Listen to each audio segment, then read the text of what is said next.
ఒకసారి ఒక వ్యక్తి ఏనుగుని కొనుక్కున్నాడట. ఆ ఏనుగుని తీసుకొని తన యొక్క ఇంటి దగ్గరలో ఒక పెద్ద తాడుతో ఆ కాలు కట్టేసి ఏనుగును తనకు కావలసిన పని కొరకు ఏదో ఒకటి మోయిట కొరకు వాడుకుంటూ ఉన్నాడట.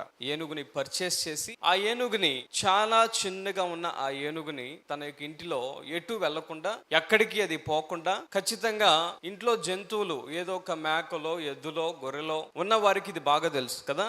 పల్లెటూరులో ఎక్కువగా ఉండేవారు ఖచ్చితంగా ప్రతి జంతువుకి ఏం చేస్తారు, ఒక తాడు కడతారు. ఎందుకు కడతారు చెప్పాలి. ఎక్కడికి వెళ్లకుండా కదా, ఎక్కడికి అది వెళ్లకుండా ఒక తాడు కడతారు. ఆ తాడు దాని కాలుకు కట్టేయటం వలన అది ఎక్కడికి కూడా వెళ్ళలేదు. It cannot go anywhere. అయితే ఒక వ్యక్తి ఆ యొక్క ఇంటిలో ఒక ఏనుగుని కొనుక్కొని చక్కగా ఆ ఏనుగుని ఇంటి ముందు కట్టేసి అలా పెట్టాడు. పెట్టినప్పుడు ఆ ఏనుగు అక్కడి నుండి వెళ్ళటానికి చాలా ప్రయత్నం చేస్తుంది, కానీ అది వెళ్ళగలదా? లేదు, వెళ్ళలేదు కదా. It's not possible.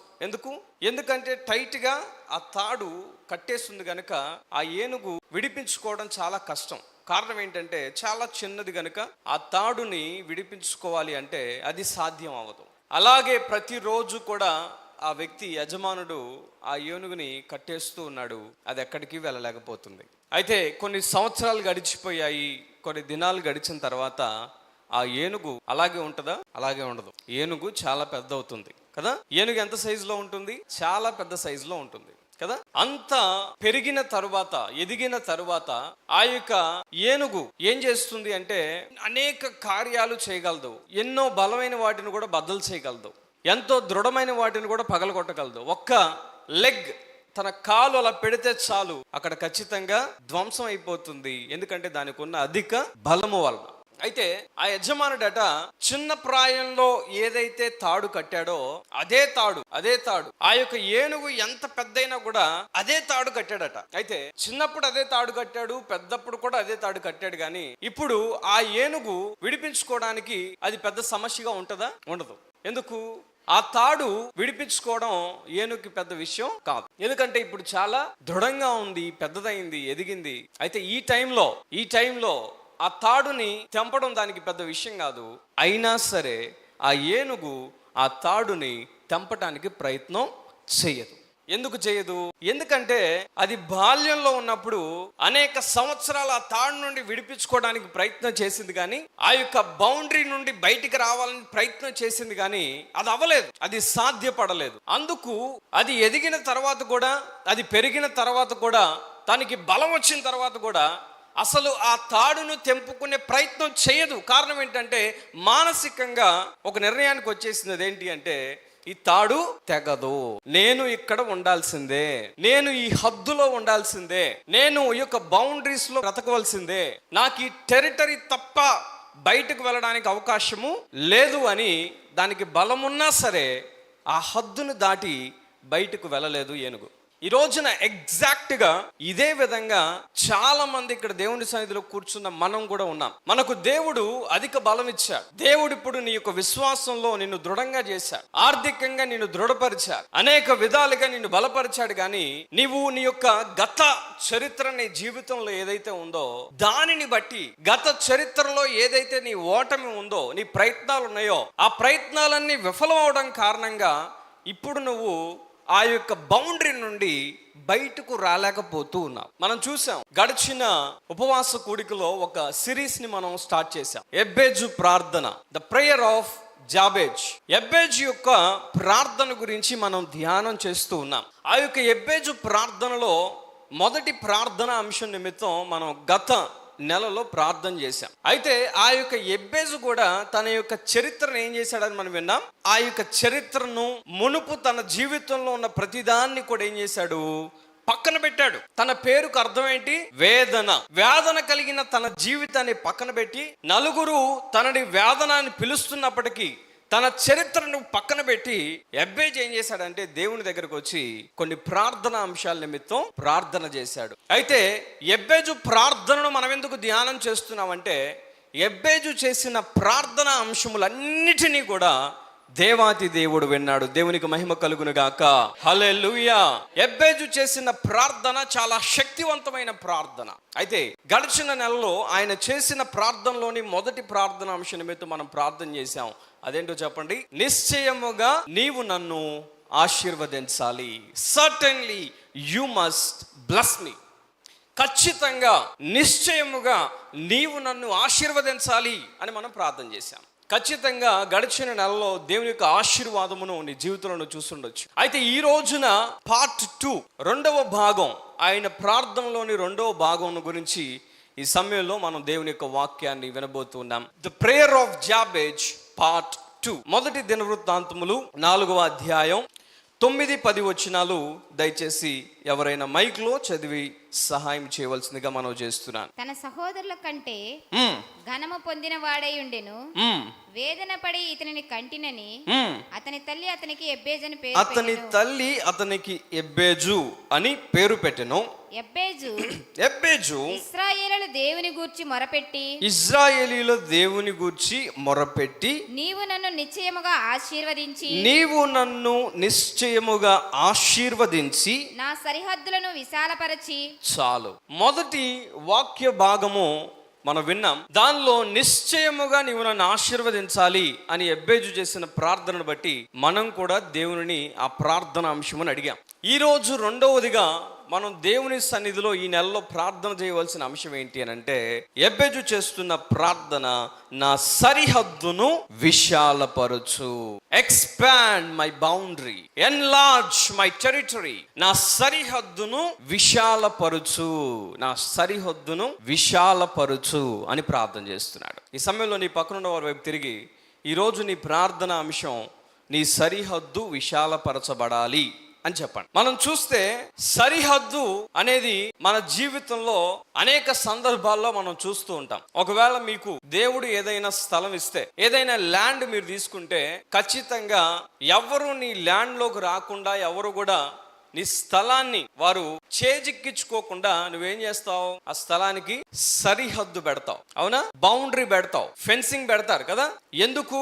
ఆ యొక్క బౌండరీ మనం ఎందుకు పెడతామంటే, ఇది నాది, ఇది నాకు చెందింది అని మనం బౌండరీ పెడతాం. అయితే ఈ రోజున దేవుడు తన సన్నిధిలో ఉన్న మనలను దేని గురించి ప్రార్థన చేయమని దేవుడు కోరుతున్నాడు అంటే, నీ యొక్క సరిహద్దు ఏదైతే ఉందో, నీ సరిహద్దును విశాలపరచమని ఈ సమయంలో దేవునికి నువ్వు ప్రార్థన చేయవలసిన వాడివై ఉన్నా. ఈ రోజున దేవుడిని కొంత ల్యాండ్ ఇచ్చాడు అనుకో, ఈరోజు నువ్వు ప్రార్థన చేయవలసింది ఏంటి అని అంటే, దేవా ఆ యొక్క ల్యాండ్లో ఉన్న సరిహద్దును నువ్వేం చేయి? విశాలపరచు అని ప్రార్థన చేయాలి. చాలా మంది క్రైస్తవులు వారి జీవితంలో కలిగి ఉన్న దాన్ని బట్టి తృప్తి చెందుతూ ఉంటారు. వారు పొందుకున్న దాన్ని బట్టి ఇది సరిపోతుందిలే, ఇది నాకు సరిపోతుంది, ఇది నాకు చాలు, ఇక నేను ఎక్కడికి వెళ్ళవలసిన పని లేదు, ఇక నేనేం సంపాదించవలసిన పని లేదు, ఇక నా జీవితంలో ఏది పని లేదు, ఇప్పుడున్న దాంతో నేను బాగున్నాను అని అలాగే నిశ్చలంగా ఉండిపోతూ ఉంటా. అయితే ఈ సమయంలో దేవుడు ఆయన బిడ్డలను అలా ఉండాలి అని ఆయన కోరుకోవట్లేదు. ఒకే స్థానంలో ఉండాలనేది దేవుని చిత్తం ఎంత మాత్రం కూడా కాదు. నీకు కలిగి ఉన్న దాన్ని బట్టి నువ్వు అక్కడే ఆగిపోకూడదు. కానీ నీ ప్రార్థన విన్నపము దేవునికి ఎలా ఉండాలి అని అంటే, లార్డ్ ఎన్లార్జ్ మై బౌండరీ, నా యొక్క సరిహద్దును విశాలపరచు అని నువ్వు దేవునికి ప్రార్థన చేయాలి. ఎందుకంటే దేవుడు మనిషిని చేసినప్పుడు, మనిషిని భూమిలో దేవుడు ఉంచినప్పుడు మనిషి ఒక్కడే ఉన్నాడు. ఆ తర్వాత ఇద్దరయ్యారు. ఆ తర్వాత కొన్ని కోట్ల మంది ఈ రోజున భూమి మీద నివాసం చేస్తున్నారు. అయితే దేవుడిచ్చినటువంటి స్థలం మనం చూడగలిగితే ఎంత గొప్ప విస్తీర్ణమైనటువంటి స్థలము దేవుడు మనిషికి అనుగ్రహించాడు. ఆలోచన చేయాలి. దేవుని ప్రణాళిక మనిషి మీద హద్దులు లేనిదిగా ఉన్నదనే విషయాన్ని మనం గమనించాలి. ఎన్నో కంట్రీస్, ఎన్నో దేశాలు, ఎన్నో రాష్ట్రాలు, ఎన్నో కోట్ల మంది ప్రజలు నివాసం చేయగలుగుతున్నారంటే దేవుడిచ్చిన హద్దు లేని భూమిని ఈ రోజున మనందరం కూడా అనుభవిస్తున్నాం. కారణం ఏంటి అని అంటే, దేవుడు హద్దు లేనిటువంటి వాడు, ఆయన విశాల హృదయము కలిగినటువంటి వాడు అనేది ఈ సమయంలో మనం జ్ఞాపకం చేసుకోవాలి. అయితే అనేక సందర్భాల్లో మన జీవితంలో ఉన్న హద్దులు ఎవరు పెట్టుకుంటారో తెలుసా? ఆ హద్దులు మన జీవితంలో ఏదైతే ఉన్నాయో వాటిని దేవుడు పెట్టలేదు, కానీ మనమే భయముతో కొన్ని హద్దులు పెట్టుకుంటాం. నీ జీవితంలో ఉన్న హద్దులు దేవుడు పెట్టినవి కాదు. నీ జీవితంలో ఏదైతే నీ యొక్క జీవన యాత్రలో కలిగి ఉన్న హద్దులు ఉన్నాయో ఆ హద్దులన్నీ కూడా దేవుడు నువ్వు ఇక్కడే ఉండాలి, ఇలాగే ఉండాలి, ఇంత మాత్రమే నీ ఆదాయం ఉండాలి, ఎంత మాత్రమే నువ్వు సంపాదించాలి, ఎంత మాత్రమే నీ యొక్క ఆధ్యాత్మిక జీవితం ఉండాలి అని ఆయన బౌండరీ వేయలేదు. అయితే ఆ బౌండరీస్ ఎలా వచ్చాయి, ఆ సరిహద్దులు ఎలా వచ్చాయి అంటే మన భయం వలన సరిహద్దులు మనం పెట్టుకున్నాం. మన భయమే సరిహద్దుకు కారణం. దేవుని ఉద్దేశం ఏంటి అంటే బైబిల్ గ్రంథంలో మనకు సమాధానం దొరుకుతుంది. ఎవరైనా దయచేసి యెషయా గ్రంథం 54వ అధ్యాయం 2వ వాక్యాన్ని చదివి సహాయం చేయండి. Isaiah chapter 54 verse 2. నీ గుడారపు స్థలమును విశాలపరచుము. నీ నివాస స్థలముల తెరలు నిరాటంకముగా సాగనిమ్ము. నీ త్రాళ్ళను పొడుగు చేయుము. నీ మేకులను దిగగొట్టుము. గట్టిగా చప్పట్లు కొట్టి ప్రభువుని మహిమపరుద్దాం. హల్లెలూయా. దేవుని యొక్క ఉద్దేశం నరుని పట్ల ఏంటి అని అంటే నీ గుడారపు స్థలమును విశాలపరచుము. విశాలం. నీ జీవితంలో ఇరుకులో నువ్వు ఉండాలి అని, ఒకే స్థానంలో ఉండాలి అని, ఆ 4 గోడల మధ్యనే ఉండాలి అని దేవుడు ఎప్పుడు కూడా కోరుకోలేదు. నీ యొక్క గుడారము విశాలపరచబడాలి అని, నీ జీవితంలో నీ సరిహద్దుల కంటే పైగా నువ్వు వెళ్ళాలి అనేది దేవుని యొక్క ఉద్దేశం. అయితే దేవుని ఉద్దేశాన్ని గ్రహించక మన భయము వలన మనం ఏం చేస్తూ ఉంటామంటే మనమే కొన్ని సరిహద్దులను మన జీవితంలో పెట్టుకుంటూ ఉంటాం. దేవుని యొక్క వాగ్దానము ఇజ్రాయేలు ప్రజలకు కూడా మనం చూడగలిగితే ద్వితీయోపదేశ కాండం 11వ అధ్యాయం 24వ వచనంలో అక్కడ రాయబడి ఉంటుంది, మీరు అడుగుపెట్టు ప్రతి స్థలము మీదగును, అరణ్యము మొదలుకొని లెబానోను వరకును, యూఫ్రటీస్ నది మొదలుకొని పడమటి సముద్రము వరకును మీ సరిహద్దు వ్యాపించును అని రాయబడి ఉంది. నీ సరిహద్దు విశాలపరచబడుతుంది అనేది దేవుని యొక్క వాగ్దానము ఇజ్రాయేలు ప్రజల ఎడల. ఈ రోజున దేవుని సన్నిధిలో కూర్చున్న నీ జీవితంలో ఉన్నటువంటి సరిహద్దులు ఎక్కడి నుండి వచ్చాయి, ఆ యొక్క ఎండ్ స్పాట్స్ ఎలా వచ్చాయి, నీ జీవితంలో ఉన్నటువంటి ఆ యొక్క క్లోజ్డ్ బౌండరీ ఎక్కడి నుండి వచ్చిందంటే నీ భయం వలన నువ్వు కలుగు చేసుకున్నావు వాటిని. అది దేవుని ఉద్దేశం కాదు, అది దేవుని చిత్తం కాదు. నీ యొక్క భయము వలన ఆ సరిహద్దులను పెట్టుకున్నావు. చూడండి, ఇజ్రాయేలు ప్రజలు ఐగుప్తు దేశంలో ఉన్నప్పుడు, వారు ఆ యొక్క బానిసత్వంలో బ్రతుకుతున్నప్పుడు ఆ యొక్క ఐగుప్తు ప్రజలేమో విలాసవంతంగా ఉండేవారు. అయితే దేవుని ప్రజలు ఎలా ఉన్నారు? ఓన్లీ పీస్ ఆఫ్ ల్యాండ్, కొంత భాగం మాత్రమే ఇజ్రాయెల్ ప్రజలకు ఇచ్చారు. ఎన్నో లక్షల మంది దేవుడు వారిని ఆశీర్వదించాడు, వారి సంతానాన్ని వృద్ధి చేశారు, అభివృద్ధి చేశారు, ఆశీర్వదించారు. అయితే వారికి అతి తక్కువ స్థలం ఇవ్వబడింది. ఎన్నో బాధలు పడుతూ ఉన్నారు, అదే బౌండరీలో బతుకుతూ ఉన్నారు, అదే సరిహద్దుల్లో నలిగిపోతూ ఉన్నారు. ఆ టైంలో దేవుడు ఏం చేశాడంటే, నా ప్రజలకు నేను కలిగి ఉన్న ఉద్దేశం ఇది ఎంత మాత్రము కాదు, ఇది నా యొక్క ప్రణాళిక ఎంత మాత్రము కాదు, వారి సరిహద్దులు విశాలపరచబడాలని దేవుడు ఆశించాడు. అందుకే ఇజ్రాయేల్ ప్రజలను ఐగుప్తు దేశము నుండి కనాను దగ్గరికి తీసుకుని వస్తా. ఆ కనాను చేరుకోబోయే ముందుగా దేవుడు ఏం చేస్తారంటే మోషేకు మాట చెప్తారు, ఈ ఇజ్రాయేల్ ప్రజల్లో కొంతమందిని ముందు కనాను దేశం వెళ్ళమని చెప్పు, అక్కడికి వెళ్ళి అక్కడ పరిస్థితి చూసి మరలా తిరిగి రమ్మని చెప్పు అని చెప్పి మోషేకు చెప్తే, అప్పుడు మోషే ఆ యొక్క గోత్రాల్లో ఉన్నటువంటి ప్రాముఖ్యమైన వ్యక్తులందరినీ తీసుకుని చక్కగా కనాను దేశం పంపిస్తారు. అది మనం చూడగలిగితే సంఖ్యాకాండం 13వ అధ్యాయంలో అదంతా కూడా కనపడుతుంది. అయితే అక్కడికి వెళ్ళి వచ్చినటువంటి వారు ఇచ్చిన సమాధానం మనం చూడగలిగితే చాలా ఆశ్చర్యం అనిపిస్తుంది. చదువుదామా? సంఖ్యాకాండం 13వ అధ్యాయం 31 నుండి 33 వచనాలు దయచేసి చదివి సహాయం చేయండి. అయితే అతనితో కూడా పోయిన ఆ మనుషులు, ఆ జనులు మనకంటే బలవంతులు, మనము వారి మీదకి పోజాలమనిరి, మరియు వారు తాము సంచరించి చూచిన దేశమును గూర్చి ఇశ్రాయేలీయులతో చెడ్డ సమాచారము చెప్పి మేము సంచరించి చూచిన దేశము తన నివాసులను భక్షించు దేశము, దానిలో మాకు కనబడిన జనులందరూ ఉన్నత దేహులు వారు చాలా బలమైన వారు. అక్కడ నెఫీలీల సంబంధులైన ఆనాకు వంశపు నెఫీలీయులను చూచితిమి. మా దృష్టికి మేము మిడతల వలె ఉంటిమి. వారి దృష్టికి అట్లే ఉంటిమనిరి. అనగా ఆ కనాను దేశం వెళ్ళి పరిస్థితి చూడమన్నప్పుడు తిరిగి వచ్చి ఆ మనుషులు ఇస్తున్న రిపోర్ట్ ఏంటంటే, అక్కడ ప్రజలు సామాన్యమైన వారు కారు, రాజానుబాహులు, వారి శరీరం చాలా దృఢంగా ఉంది, బలమైన దేహం కలిగిన వారు, వారి ముందు మేము మిడతల వలె ఉన్నాము అని ఈ యొక్క వెళ్ళిన మనుషులు రిపోర్ట్ ఇస్తున్నారు. అయితే ఇప్పుడు వారు ఎందుకు అలాంటి రిపోర్ట్ ఇస్తున్నారంటే, అక్కడ ఉన్న పరిస్థితులు బాగలేవు. మనం ఐగుప్తులో ఉన్నప్పుడు ఆ బౌండరీస్ మధ్య బ్రతికినా కూడా ఇబ్బంది లేకుండా ఉన్నాం. అయితే దేవుడు అంత దూరం నుండి వీరిని నడిపించి స్వాధీనపరుచుకోమని చెప్తే, ఆ యొక్క ఉన్నటువంటి సరిహద్దును విశాలపరచమని, ఎంతో విశాలమైనటువంటి నేలను, కనాను దేశమును స్వాధీనపరుచుకోమని దేవుడు చెప్తే, వీరు మాత్రం ఏం చేశారంటే అక్కడ ఉన్న ప్రజలను బట్టి భయం చెందారు. వారి భయము వలన వారే ఆ యొక్క బౌండరీలో బతికే ప్రయత్నం చేస్తున్నారు. మనం కనాను దేశం వెళ్ళడం సాధ్యం కాదు, మనం ఈ సమయంలో ముందుకు వేస్తే ఏమవుతుందో చెప్పలేమని ఎంతో భయము చేత వారి సరిహద్దును పెట్టుకున్నారు. ఆ యొక్క ఇజ్రాయేలు యాత్రలో ఒక్కసారి కాదు, ఎన్నో వందల వేల సార్లు మోషేను అనేక మంది నిందించారు. మాకు ఐగుప్తులోనే బాగుంది, మేము ఇంత దూరం ప్రయాణం చేయాలని వారు ఎంతగానో వారు ఆ యొక్క బౌండరీలోనే ఉండే ప్రయత్నం చేశారు, ఆ ఐగుప్తులోనే ఉండే ప్రయత్నం చేశారు, తిరిగి వెళ్ళే ప్రయత్నం చేశారు. అనేక మార్లు మోషే మీద సనుక్కున్నారు, అనేక మార్లు మోషేకు వ్యతిరేకంగా మమ్మలను ఎందుకు నువ్వు ఇక్కడికి తీసుకొని వచ్చావని, అరణ్యంలో తీసుకొని వచ్చావని అనేక సార్లు మోషేని వారు నిందించారు. కారణం ఏంటో తెలుసా? వారి భయము వలన ఆ సరిహద్దులోనే బ్రతికే ప్రయత్నం చేశారు.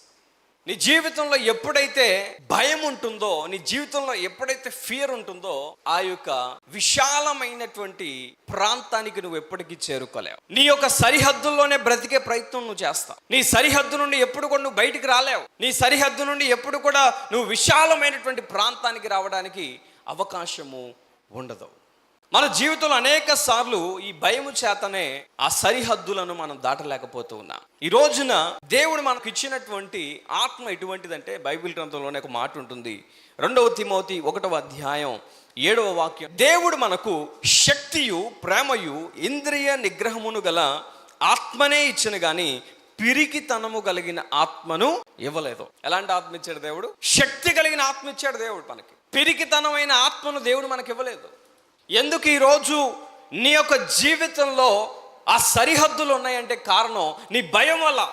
నేను ఎంతే చదువుకున్నాను కనుక నా యొక్క జాబ్ ఎంతే ఉండాలి, ఇలాంటి జాబే నాకు వస్తుంది, నేను ఇలాగే ఉన్నాను కనుక నాకు ఆశీర్వాదం కూడా ఇంత లిమిటెడ్గానే ఉంటుంది అని నీకు నువ్వే నీ భయం చేత ఏం చేస్తున్నావు అంటే ప్రతిదాన్ని లిమిట్ చేసుకుంటూ ఉన్నావు. నీ జీవితంలో హద్దులు పెట్టుకుంటూ ఉన్నావు. జీవితంలో ఎందుకు హద్దులు ఉన్నాయంటే కారణం భయం, భయం, భయం. అనేక సంవత్సరాలు ఎందుకు ఇజ్రాయేలు ప్రజలు ఐగుప్తులోనే వారు ఇబ్బంది పడ్డారంటే వారికి ఉన్న భయము వలన వారు దేవుని కొరకు నిలబడి ఆ సరిహద్దులు దాటే ప్రయత్నాన్ని వారు చేయలేకపోయారు. అయితే ఎబ్బేజు ప్రార్థన చేస్తున్నాడు, అదేంటంటే, దేవా నా సరిహద్దును విశాలపరచు. ఈ రోజున నీ జీవితంలో ఎందుకు నాకు ఈ సరిహద్దులు ఉన్నాయి, ఎందుకు నేను ఇలాగే ఉండవలసిన పరిస్థితి వస్తుందని బాధపడుతున్నావేమో. అయితే నువ్వు ఆలోచన చేయవలసింది ఏంటంటే నీ భయాన్ని నువ్వు విడిచిపెట్టాలి. ఎప్పుడైతే నీ భయమును నువ్వు విడిచిపెడతావో దేవుడు నీ పక్షము నుండి ఏ విధంగా అయితే ఇజ్రాయేలు ప్రజలను వారున్న ఆ యొక్క ఐగుప్తులో ఉన్న ఆ యొక్క సరిహద్దుల నుండి దేవుడు విశాలమైనటువంటి ప్రాంతానికి తీసుకొని వచ్చాడో, నీ జీవితంలో కూడా ఎప్పుడైతే నువ్వు భయాన్ని విడిచిపెడతావో నా దేవుడు నీ సరిహద్దును విశాలపరుస్తాడు. గట్టిగా నమ్మిన వారు హల్లెలూయా చెప్దాం. హల్లెలూయా. అయితే రెండవ విషయం, సరిహద్దులు నిన్ను ఎదగనివ్వవు. జీవితంలో సరిహద్దులు ఉండటానికి కారణం భయం అయితే నీ యొక్క జీవితంలో సరిహద్దులు ఉండటం వలన నువ్వు ఎన్నటికీ కూడా ఎదగలేవు, ఎన్నటికీ కూడా నీ జీవితంలో అభివృద్ధిని నువ్వు చూడలేవు, ఎన్నడూ కూడా నీ యొక్క జీవితంలో ఆశీర్వాదాన్ని నువ్వు చూడలేవు. నీ జీవితంలో నువ్వు ఎదగాలి అంటే ఖచ్చితంగా ఆ సరిహద్దు నుండి నువ్వు విశాలపరచబడాలి. మీ అందరికీ కూడా కోడి తెలుసు కదా. ఆ కోడి ముందుగా ఎక్కడ ఉంటుంది? గుడ్డు కదా. ఆ యొక్క ఎగ్గులో ఉన్నటువంటి ఆ యొక్క కోడి ఆ గుడ్డులో ఉన్నంత సేపు కూడా ఆ పైన ఉన్న షెల్ ఏదైతే ఉందో అది ఎలా ఉంటుందంటే కొంత ప్రొటెక్షన్ ఇస్తుంది, కొంత భద్రత ఇస్తుంది. సురక్షితంగా ఉండటానికి నేరుగా ఏ విధమైనటువంటి ప్రమాదం జరగకుండా ఆ షెల్ ఏం చేస్తుందంటే దానిని ఎంతగానో కాపాడుతుంది. అయితే ఆ లోపల ఉన్న ఆ కోడి ఎదుగుతూ ఉన్న కొలది ఆ కోడి దానిలోనే ఉండే ప్రయత్నం చేస్తే ఇక కోడికి ఎదుగుదల ఉంటుందా? ఎంత ఉంటుంది? కోడిగుడ్డు సైజ్ ఇంతే ఉంటుంది కదా, చాలా చిన్నది. అంత చిన్న గుడ్డులో ఆ కోడి అలాగే ఉండే ప్రయత్నం చేస్తే ఆ కోడి ఎదగగలదా? ఎదగలేదు. ఎదగాలి అంటే ఆ కోడి చేయవలసింది ఏంటి? ఆ సరిహద్దు ఏదైతే తన చుట్టూ కనపడుతుందో, పైన కింద ఎడమవైపు కుడివైపు కనపడుతుందో, ఆ సరిహద్దుని విశాలపరిచి ఆ సరిహద్దుని తీసేసుకోకపోతే అది ఎదగడానికి అవకాశము లేదు. అర్థమవుతుందా? నీ జీవితంలో కూడా నువ్వు ఎదగాలని నువ్వు ఆశించినట్లయితే, నీ జీవితంలో అభివృద్ధి చెందాలని నువ్వు కోరుకున్నట్లయితే, నువ్వు ఏదైతే ఆ యొక్క సరిహద్దుల్లో బ్రతుకుతున్నావో ఆ సరిహద్దు నుండి నీవు బయటకు రావాలి. ఎప్పుడైతే నీ సరిహద్దులు విశాలపరచబడతాయో నీ జీవితంలో అభివృద్ధిని చూస్తా, నీ జీవితంలో ఎదుగుదలను చూడగలవు. మనం చూడగలిగితే బైబిల్ గ్రంథంలో కూడా ఒక స్త్రీ కనపడుతుంది. మార్కు సువార్త 5వ అధ్యాయం మనం చూడగలిగితే అక్కడ ఒక స్త్రీ కనపడుతుంది. ఆ యొక్క స్త్రీని మనం గమనించినప్పుడు 25వ వచనంలో 12 ఏళ్ల నుండి రక్తస్రావంతో బాధపడుతున్నటువంటి ఒక స్త్రీ కనపడుతుంది. చదువుదామా? చూడండి, మార్క్ చాప్టర్ 5 verses 25. 12 ఏళ్ల నుండి రక్తస్రావ రోగం కలిగిన ఒక స్త్రీ ఉండెను. ఆమె అనేక వైద్యుల చేత ఎన్నో తిప్పలు పడి తనకు కలిగినదంతయు వ్యాయము చేసుకుని ఎంత మాత్రమును ప్రయోజనము లేక మరింత సంకటపడెను. ఆమె యేసును గూర్చి విని నేను ఆయన వస్త్రములు మాత్రము ముట్టిన బాగుపడదుననుకొని జన సమూహములలో ఆయన వెనుకకు వచ్చి ఆయన వస్త్రములను ముట్టెను. గట్టిగా చప్పట్లు కొట్టి ప్రభువుని మహిమపడదాం. హల్లెలూయా. అయితే యేసుక్రీస్తు వారు ఈ భూమి మీద పరిచర్య చేస్తున్న కాలంలో అనేక మంది ఆయన ద్వారా స్వస్థత పొందారు, అనేక మంది ఆయన ద్వారా మేలు పొందారు, అనేక మంది ఆయన ద్వారా బాగుపడ్డారు. అయితే ఈ స్త్రీని మనం గమనించగలిగితే 12 సంవత్సరాలు ఆమె రక్తస్రావంతో, బ్లీడింగ్ డిసీజ్తో బాధపడుతూ ఉంది. అనేక మంది వైద్యులు, ఎంతో డబ్బు, ఎన్ని తిప్పలు పడ్డా కూడా తన యొక్క ఆరోగ్యము ఏమాత్రం కూడా కుదుట పడట్లేదు, తన ఆరోగ్యంలో ఎలాంటి మార్పు రావట్లేదు. అయితే యేసుక్రీస్తు గురించి వినిన ఆ స్త్రీ ఏం చేసిందంటే చాటుగా వెళ్ళి యేసుక్రీస్తును తాకి స్వస్థత పొందుకుంది. అయితే ఇక దానిలో ఏముందండి స్పెషాలిటీ అని అనొచ్చు. అయితే ఒక బలహీనుడు ఎవరైనా సరే యేసుక్రీస్తుని టచ్ చేసి వాడు స్వస్థత పొందొచ్చు. అయితే రక్తస్రావం చేత బాధపడుతున్న స్త్రీ, ఇజ్రాయేలు ప్రజల మధ్య ఉన్న ఆ స్త్రీ కొన్ని సరిహద్దుల్లో ఉండాలి. ఎలాంటి సరిహద్దులు అంటే, రక్తస్రావంతో బాధపడుతున్న స్త్రీ దేవాలయానికి వెళ్ళడానికి అనుమతి లేదు. రక్తస్రావం కలిగిన స్త్రీ వేరే మనిషిని తాకటానికి అవకాశము లేదు. ఒక బౌండరీ. ఈరోజు చక్కగా మనము మన యొక్క కల్చర్ ప్రకారం ఎలా ఉన్నా సరే, ఎంత రోగంతో ఉన్నా ఖచ్చితంగా దేవుని సన్నిధికి వస్తాం, ఎవరినంటే వారిని తాగుతాం, పెద్ద మ్యాటర్ కాదు. అయితే ఆ యొక్క స్త్రీని చూడగలిగితే ఎన్నో మతపరమైనటువంటి సరిహద్దులు ఉన్నాయి, ఎన్నో బౌండరీస్ ఉన్నాయి. దేవాలయానికి వెళ్ళడానికి అవకాశం లేదు, వేరే వ్యక్తుల్ని తాకడానికి అవకాశం లేదు. అలాగే యేసు ప్రభు లాంటి వ్యక్తిని, బోధకుణ్ణి, ఆ దినాల్లో ప్రవక్తగా చెప్పిన ఆయనను తాకటానికి ఎంత మాత్రం కూడా వీలు లేదు. అయితే తను యేసుక్రీస్తును తాకటం గొప్ప విశేషం కాదు, ఆ సరిహద్దును దాటి, తన జీవితంలో ఉన్న ఆ సరిహద్దును దాటి యేసుక్రీస్తు దగ్గరకు చేరుకునే ప్రయత్నం చేసి, వేరే వాళ్ళకి ఆ ధైర్యం ఉండకపోవచ్చు, తన భయాన్ని విడిచిపెట్టింది, తన గతాన్ని విడిచిపెట్టింది. ఈ మతపరమైనటువంటి సరిహద్దులు ఏదైతే ఉన్నాయో, ఆ బౌండరీస్ ఏదైతే ఉన్నాయో, వాటన్నిటినీ దాటుకొని యేసుక్రీస్తుని తాకి తన జీవితంలో స్వస్థత పొందుకుంది. గట్టిగా చప్పట్లు కొట్టి ప్రభువుని మహిమపరుద్దాం. హల్లెలూయా. ఎందుకు చెప్తున్నానంటే, నువ్వెప్పుడైతే నీ సరిహద్దు నుండి నువ్వు బయటకు వస్తావో నీ జీవితంలో నువ్వు ఎదగడం చూస్తావు. అభివృద్ధి నీ జీవితంలో చూడగలవు. నీ జీవితంలో డెవలప్మెంట్ కనపడుతుంది. తన యొక్క ఆరోగ్య పరిస్థితిలో ఎప్పుడు కూడా ముందుకు వెళ్ళలేని ఆ స్త్రీ ఆ సరిహద్దు నుండి ఎప్పుడైతే బయటకు వచ్చిందో తన జీవితంలో ఎదుగుదల చూడటం ప్రారంభించింది. తక్షణమే తన జీవితంలో అద్భుతాన్ని పొందుకోవడం చూసింది. ఈ రోజున నీ జీవితంలో కూడా, నీ ఆధ్యాత్మిక జీవితంలో కూడా నీవు మేలు పొందాలి అని అంటే, నీ ఆధ్యాత్మిక జీవితంలో అభివృద్ధి పొందాలి అని అంటే నీవు కూడా నీ సరిహద్దు నుండి బయటికి రావాలి. కొంతమంది ఉంటారు, నేను కేవలం ఆదివారమే వస్తానండి, శనివారం రారు. వాళ్ళు ఒక బౌండరీ. వాళ్ళకి ఆధ్యాత్మిక జీవితాల్లో కూడా బౌండరీస్. కుటుంబ ప్రార్థనలకు నేను రానండి, ఒక బౌండరీ. ఆదివారం చర్చికి వెళ్తాను కానీ ప్రార్థన మాత్రం నేను చేసుకోనండి. ఆధ్యాత్మిక జీవితంలో వీళ్ళు పెట్టుకున్న బౌండరీస్ అవి. అయితే ఆ స్త్రీ ఆ హద్దులన్నిటినీ విడిచిపెట్టి యేసయ్య దగ్గరికి చేరింది. తన జీవితంలో గొప్ప మార్పును చేసింది. నీ ఆధ్యాత్మిక జీవితంలో కూడా ఎన్నో సరిహద్దులు ఒకవేళ పెట్టుకున్నావేమో, నీ సరిహద్దులు ఉన్నంత కాలము నీ జీవితంలో నువ్వు ఎదగలేవు. ఆ సరిహద్దులు ఉన్నంత కాలం నీ జీవితంలో నువ్వు ఎదుగుదల చూడలేవు. నువ్వు ఎప్పుడైతే నీ ఆధ్యాత్మిక జీవితంలో కూడా నీ సరిహద్దును విశాలపరుచుకుంటావో, రక్షణ పొందిన తర్వాత ఆదివారం రావడం ప్రారంభించావు, 1 సంవత్సరం గడిచింది, ఉపవాస ప్రార్థనకు రాలేకపోతున్నావంటే నువ్వు అదే బౌండరీలో ఉన్నావు. రేపటి దినం చూడండి, అనేక మందితో మందిరం నింపబడుతుంది. అయితే ఉపవాస ప్రార్థనలు ఎందుకు వారు లేరంటే they have set some boundaries in their spiritual life. వారి యొక్క ఆధ్యాత్మిక జీవితంలో కూడా కొన్ని బౌండరీస్ పెట్టుకున్నారు. అందుకే వారి జీవితంలో మార్పులు కలగట్లేదు. అందుకే వారి జీవితంలో అద్భుతాలు చూడలేకపోతున్నారు. అందుకే వారి జీవితంలో అనేక సంవత్సరాలు అదే అస్వస్థతతో బాధపడుతూ ఉన్నారు. ఈరోజు దేవుడు నీతో మాట్లాడుతున్నాడు. నీ ఆధ్యాత్మిక జీవితంలో కూడా ఒకవేళ బౌండరీస్ ఉన్నాయేమో, ఈరోజు నా దేవుడిని అడుగు, దేవా నా సరిహద్దును విశాలపరచు. Enlarge my territory, expand my boundary. మన జీవితంలో సరిహద్దులు దేవుడు పెట్టినవి కాదు. మొదటిగా అది మన భయము వలన మనం పెట్టుకున్నాం. రెండవదిగా సరిహద్దుల వలన మన జీవితంలో ఎదుగుదలను మనం చూడలేం. చూడండి, ఇంకొక ఉదాహరణ చెప్పాలి అంటే, ఒక 2 మొక్కలు తీసుకోండి. ఒక మొక్క పాట్స్ లో నాటే ప్రయత్నం చేయండి. అదే టైంలో ఇంకొక మొక్కను తీసుకొని ల్యాండ్లో, భూమి మీద మీరు నాటే ప్రయత్నం చేయండి. అయితే ఆ కుండీలో నాటబడిన మొక్కను, భూమిలో నాటబడిన మొక్కను రెండింటిని కంపేర్ చేయండి. ఏది త్వరగా అభివృద్ధి చెందుతుంది, ఏది త్వరగా ఎదుగుతుంది చెప్పగలరా? నేల మీద వేసింది అది తొందరగా ఎదుగుతుంది. మరి కుండీలో వేసిన మొక్క, ఒక పాట్ లో నాటిన మొక్క ఎందుకు ఎదగలేకపోతుంది? అదే సమయంలో వేసాం. అయితే అది ఆ బౌండరీ ఏదైతే నువ్వు కొంత మట్టిని తీసుకొని ఆ కుండీలో పెట్టిన ఆ బౌండరీలోనే అది ఎదగాలంటే చాలా కష్టపడుతుంది.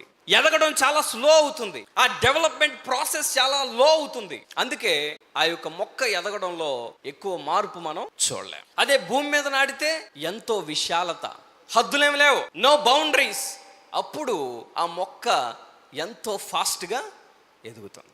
ఈరోజు నీ జీవితంలో కూడా దేవుడు చెప్తుంది ఒకటే, నీ హద్దులు దేవుడు పెట్టినవి కాదు అవి. నీ జీవితంలో ఉన్న హద్దులు నీ భయం వల్ల నువ్వు పెట్టుకున్నావు. ఆ హద్దుల నుండి ఎప్పుడైతే నువ్వు బయటకు వస్తావో, ఆ హద్దులను తొలగించుకుంటావో, నీ జీవితంలో ఎదుగుదలను నువ్వు నిశ్చయముగా చూడగలవు. మూడవదిగా నేను చెప్పే విషయం ఏంటంటే, సరిహద్దులు విశాలపరచటం వలన విశాలమైన ఆశీర్వాదమును నువ్వు పొందుకుంటావు. ఎప్పుడైతే నువ్వు విశాలమైన పరిస్థితిలోకి, వాతావరణంలోనికి వెళ్తావో, అప్పుడు దేవుని నుండి విశాలమైన ఆశీర్వాదము నువ్వు పొందుకుంటావు. ఎందుకు ఆ మాట చెప్తున్నానంటే, 2 జాలర్లు వారు చేపలు పట్టడానికి వెళ్ళారు. ఒక జాలర్ ఏమో చిన్న వల తీసుకున్నాడు, ఇంకొక జాలరి సైజులో పెద్ద వల తీసుకున్నాడు. వారిద్దరు కూడా వల వేశారు. ఎవరి వలలో ఎక్కువ చేపలు పడతాయి చెప్తారా? పెద్ద వల ఎవరైతే తీసుకుని వెళ్ళారో ఆ పెద్ద వలలోనే ఎక్కువ చేపలు పడతాయి. కారణం ఏంటి చెప్పండి? ఆ చిన్న వలకు ఉన్న బౌండరీ చాలా చిన్నగా ఉంది.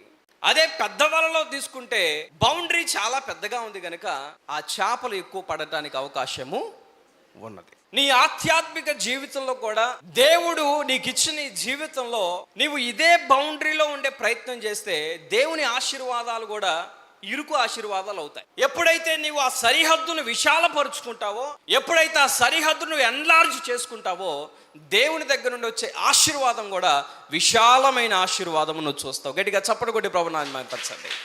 హల్లెలూయా.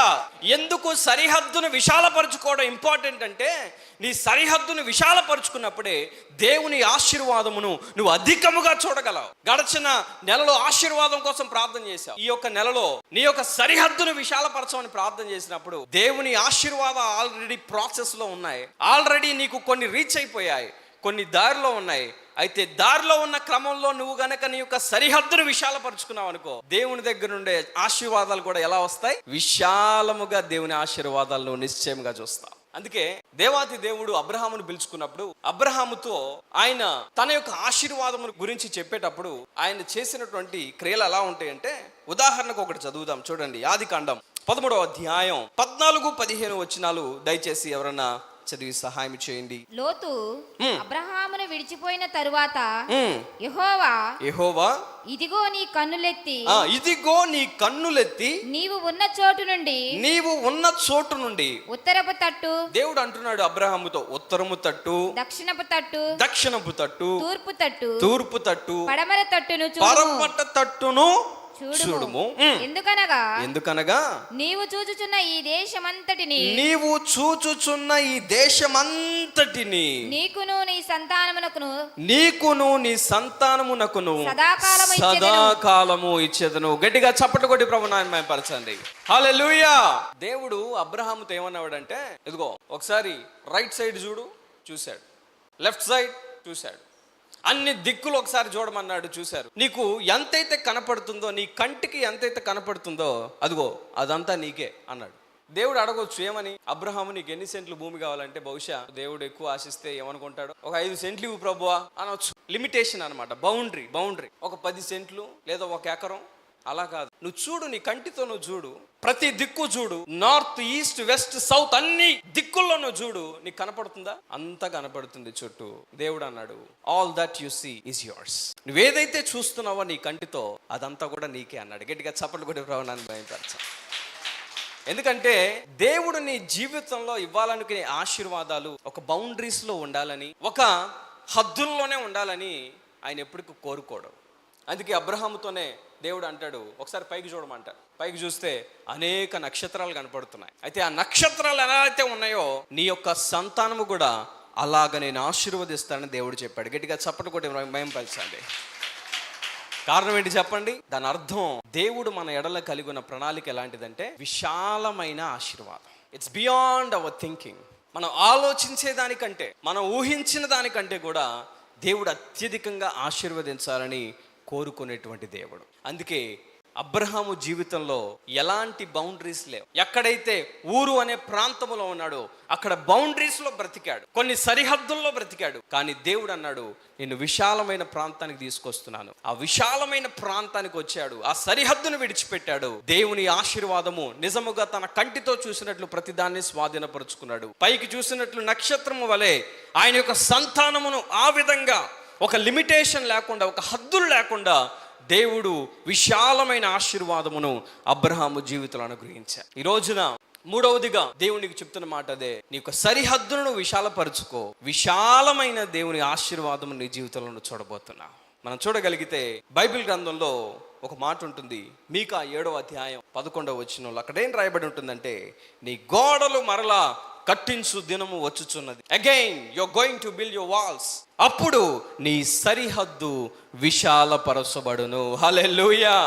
ఈ నెలలో దేవుడు ఏదో ఒక సందర్భంలో నీ గోడ మరలా తిరిగి కట్టే ప్రయత్నం చేయబోతున్నాడు. He's going to rebuild that boundary. ఏదైతే నీ జీవితంలో ఒక హద్దుగా కట్టుకున్నావో ఆ యొక్క హద్దుగా ఉన్న గోడను పడేసి దేవుడు ఇంకొంత దూరం వెళ్ళి, ఇంకొన్ని కిలోమీటర్లు వెళ్ళి అక్కడ హద్దు కట్టబోతున్నాడు. కారణం ఏంటి అని అంటే, విశాలమైన దేవుని ఆశీర్వాదమును స్వాధీనం చేసుకోవాలి అని దేవుడు కోరుకుంటూ ఉన్నాడు. ఈ రోజున మా యొక్క సేవా పరిచర్లో కూడా స్టార్టింగ్ లో మీరు చూడగలిగితే దేవుడు మాకు ఒక గది ఇచ్చాడు, ఒకే గది. ఆ గదిలోనే మేము 4 ఉండేవాళ్ళం. అప్పుడు ప్రార్థన చేశాం, దేవా మా గృహాన్ని విశాలపరచు. దేవుడు విశాలపరిచాం. మందిరం గురించి ప్రార్థన చేశాం. చాలా చిన్నగా ప్రారంభించబడిన పరిచర్య, ఒక అద్దె గృహంలో ప్రారంభించబడిన పరిచర్య. ఆ టైంలో ప్రార్థన చేశాం, దేవా విశాలపరచు. దేవుడు విశాలపరిచాడు. అయితే ఇప్పుడు ఉండటానికి గృహం ఉంది, మనందరం కూర్చొని దేవుని ఆరాధించడానికి విశాలమైన మందిరం ఉంది.